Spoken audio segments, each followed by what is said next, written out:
തദ്ദേശ ഭരണ സ്ഥാപനങ്ങളിലെ തെരഞ്ഞെടുപ്പ് കേരളത്തിൽ LDFനും UDFനും എതിരായിട്ടുള്ള വലിയ ജനവികാരം പ്രതിഫലിക്കുന്ന തെരഞ്ഞെടുപ്പാകും എന്നുള്ളതാണ് പൊതുവെ വിലയിരുത്തപ്പെടുന്നത്. കഴിഞ്ഞ 10 വർഷക്കാലത്തിലേറെയായി രാജ്യം ഭരിക്കുന്ന നരേന്ദ്രമോദി സർക്കാരിന്റെ വികസന കാഴ്ചപ്പാടുകൾ ജനങ്ങൾ സ്വീകരിക്കുന്നതിന്റെ പ്രതിഫലനമായിട്ടാണ് ഞങ്ങൾക്ക് താഴെയുള്ള ഞങ്ങളുടെ പ്രവർത്തനങ്ങളിൽ നിന്നും ഞങ്ങളുടെ അനുഭവങ്ങളിൽ നിന്നും ബോധ്യമാവുന്നത്.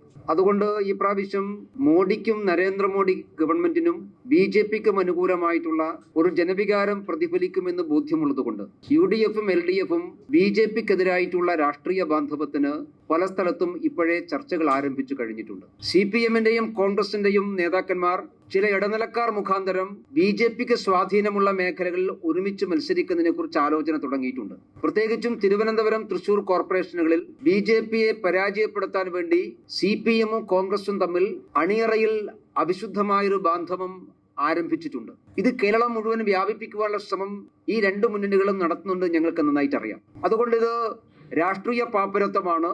രാഷ്ട്രീയത്തെ രാഷ്ട്രീയമായിട്ടാണ് നേരിടേണ്ടത്. അല്ലെങ്കിൽ പരസ്യമായൊരു മുന്നണി ഉണ്ടാക്കി കോൺഗ്രസും CPMും വോട്ട് വരണം. ഇപ്പോൾ തന്നെ അവർ ഒരു മുന്നണിയുടെ ഭാഗമാണല്ലോ അഖിലേന്ത്യ തലത്തിൽ. ഒന്നുകിൽ INDA മുന്നണി എന്ന് പറയുന്ന ഇന്ത്യ മുന്നണി BJPക്കെതിരായി തെരഞ്ഞെടുപ്പിൽ മത്സരിക്കണം.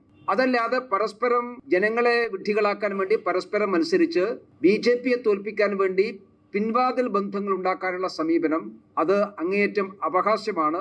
അതിനെ ചെറുത്തു തോൽപ്പിക്കാൻ ആവശ്യമായിട്ടുള്ള രാഷ്ട്രീയ സമീപനം സ്വീകരിക്കാൻ BJPയും തയ്യാറാകും. CPMന്റെയും കോൺഗ്രസിന്റെയും വികസന വിരുദ്ധമായിട്ടുള്ള നിലപാടുകൾ ഞങ്ങൾ ജനങ്ങളുടെ മുമ്പാകെ അവതരിപ്പിക്കും. പരസ്പരം പോരടിക്കുകയും അണിയറയിൽ ഒരുമിക്കുകയും ചെയ്യുന്ന ഈ CPMന്റെയും കോൺഗ്രസിന്റെയും വികൃതമായിട്ടുള്ള രാഷ്ട്രീയത്തെ ഞങ്ങൾ ജനങ്ങളുടെ മുമ്പാകെ ഈ കാലയളവിൽ അവതരിപ്പിക്കും.